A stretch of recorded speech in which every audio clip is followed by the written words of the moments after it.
2026 சட்டமன்ற தேர்தலை முன்னிட்டு பழனி தொகுதியில் போட்டியிடும் முக்கிய அரசியல் கட்சிகள் வேட்பாளர்கள் இன்று தங்களது வேட்பு மனுக்களை தாக்கல் செய்தனர். பேரணிகள், புதிய செயலிகள் மற்றும் நெல் நாற்றுடன் வந்த சுயேச்சை என பழனி சார் ஆட்சியர் அலுவலகம் இன்று களை கட்டியது. அதிமுக சார்பில் போட்டியிடும் ரவி மனோகரன் இன்று காலை திருஆவினன்குடி கோவிலில் இருந்து பிரம்மாண்ட பேரணியாக வருகை தந்தார். பாஜக மாவட்ட தலைவர் கனகராஜ், பாமக வடக்கு மாவட்ட செயலாளர் வைரமுத்து உள்ளிட்ட கூட்டணி கட்சி தலைவர்களுடன் வந்து தேர்தல் நடத்தும் அலுவலர் கண்ணனிடம் மனு தாக்கல் செய்தார்.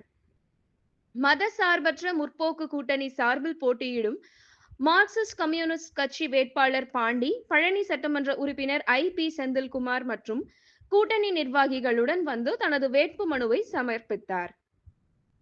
தமிழக வெற்றி கழகத்தின் சார்பில் போட்டியிடும் மருத்துவர் பிரவீன்குமார், மாவட்ட செயலாளர் கார்த்திக் ராஜாவுடன் வந்து மனு தாக்கல் செய்தார். பின்னர் செய்தியாளர்களிடம் பேசிய அவர், மக்களின் குறைகளை கேட்ட புதிய செயலி ஒன்றை உருவாக்கி வருகிறோம்.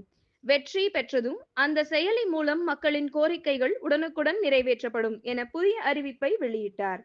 இதனிடையே அனைவரின் கவனத்தை ஈர்க்கும் வகையில் பழனியை சேர்ந்த விவசாயி மகுடேஸ்வரன் என்பவர் கையில் நெல் நாற்றுடன் வந்து சுயேச்சையாக மனு தாக்கல் செய்தார். விவசாயிகளின் கோரிக்கைகளை வலியுறுத்தி அவர் இந்த நூதன முறையில் வேட்புமனு தாக்கல் செய்தது குறிப்பிடத்தக்கது.